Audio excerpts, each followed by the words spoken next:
The Game Boy Advance had a lot of games that came out with it. As a kid, I was lucky enough to play some of these games, and a lot of them I remember having fond memories of playing. However, I recently asked myself a question. Were the games I played actually good games, or was it nostalgia that made me think they were? Glad to find out. So today we'll be going over Chicken Little for the Game Boy Advance.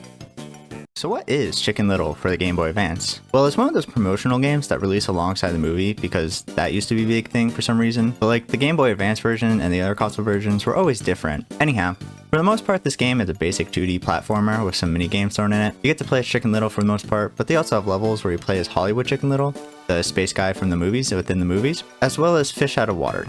There's also a shop where you can spend the acorns that you collect throughout the game to buy cooler characters for the minigames, and you upgrade the characters that you use for the platforming levels. This makes the game a little bit easier, but also the game's not that hard in the first place, I would say. So, let's start with the Chicken Little levels. For most of the game, you'll play as Chicken Little traversing levels that replicate parts of the story, except the first level, they kind of just made up their own thing here. What's nice about these levels is they offer basic tutorials to help you guide into the controls and how things work. The weapon of choice by Chicken Little is the yo-yo, and it's the only one he'll ever use. It has a charge attack along with his normal attack, but I never found myself using it because spamming the attack was shorter than waiting for it to charge, but it is a fun weapon to use, giving a good distance attack along with being able to use well in close combat, though the combat is nothing fancy.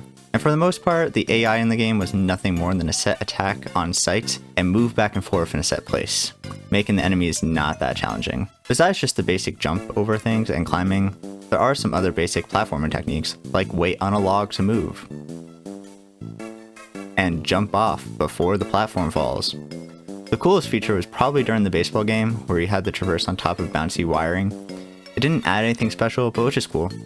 Also, the fences randomly hitting you was pretty unique too. The most annoying obstacle is where you had to hit a floating thing with your yo-yo to swing across. This wouldn't be that bad with a joystick, but it's the Game Boy, so you have a D-pad, and angling that thing was just so annoying and hard. There are also points where you can collect a coin, which will turn you into the Hollywood form, but for the most part, these little secret paths were kind of worthless and didn't really add anything to the game, but to be like a separate obstacle, kinda. The last cool feature that they added is the soda jet, which is also seen in the movie where you see him use it to get to the bell. They added this into the game. I wish it was kind of used more though, because it was kind of rare and it didn't really add too much to the game in my opinion. Fish Out of Water only had one level, which is kind of a shame because he was a fun character to play as his levels is basically a skating level with the piece of the sky he finds. Overall, my only complaint is that it's a level where you have to break all the crystals, but the map is big and looks the same almost everywhere. The camera doesn't show a lot and there is no overworld map to help show you where you are and where you have been, which just left me lost and wandering around, hoping to find the place I didn't explore yet. That and sometimes the half pipes were really annoying to get out of because it didn't always jump in the correct direction that you wanted to jump in. But other than that, the level was good. Okay. It could have been better. The Hollywood levels add some cool mechanics that aren't exactly unique but add to the space theme of the levels. Like they add this screw that spins but you're magnetically attached to it, and ramps that do the same. You can also go upside down on them, but it's nothing too exciting, but it is cool nonetheless. Hollywood is also the only character to receive multiple weapons: the blaster, the grenade, as well as his own fist. The blaster is definitely the best option of the three, mainly because it can be spammed. And the grenade launcher doesn't exactly do that, and it does the same amount of damage per hit anyways, so blaster is the way to go. The other unique thing about these levels is that you get a boss fight for each one. These bosses were honestly challenging to me, mainly because I was not that good at the game. But also, for the first one, I didn't realize that you could spam the bullets at it, and I was just shooting one at a time, which took me a while to figure out, and then once I finally figured it out, it made that level a lot easier. The second boss was a bit harder, but only because the platform was much smaller. But as you advance, the boss actually got easier for some reason, and that's about that for these levels. There are two types of minigames. One is a game of dodgeball, which doesn't follow normal dodgeball rules, and the next is a car race, where you have to race other cars, but for the story mode they made it specifically a time run where you have to avoid enemies. Now, what bothered me the most with these games is that they didn't give any tutorial on how to properly play them. Unlike the normal levels where they gave a tutorial for every little thing, these ones did not, which led me to make the game harder than it had to be. The dodgeball game is fairly simple though. You need to knock out the captain, and the AI wasn't that good, so dodging and tricking it was fairly easy. I just wish that the throwing and catching was more understandable. Like, why were they able to catch the ball here, but just before the same thing they didn't? You could also do a sprinting throw, which makes the throw harder, but of course they didn't tell you that. Overall, I do remember this part being much harder to me as a kid, and that when I played it here, I was able to breeze through it, no problem, so I guess that is a plus. The racing is where the tutorial is needed the most.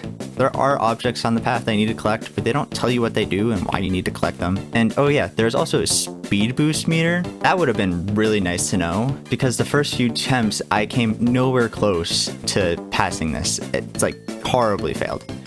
And like once I figured that out, it made the game better to play. And these aliens, they kind of just jump out in front of you and shoot at your car, which is extremely hard to dodge. I felt like they had aimbot and like almost impossible to dodge for me.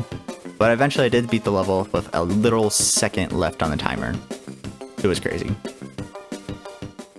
Final boss is probably my biggest complaint. Usually a boss has some sort of easy recognizable pattern they follow or give you time to breathe a little bit, but this boss did not do that in the slightest. It would just constantly spam attacks at you at all times. The worst part is that only way to damage it was by hitting the eyeballs, but guess what? They are closed 90% of the time, and they also detach and were a weapon themselves. Also, predicting the direction they would drop was almost impossible. I literally had to go back to the shop and buy more health because it was just impossible for me to beat this without having more health. Anyways, the final boss just sucked. Luckily, if you die, you just respawn at the boss though. So time for my final thoughts. Overall, I did like playing this game. It had some cool ideas that I just wish were more fleshed out and more easily consumable to the player.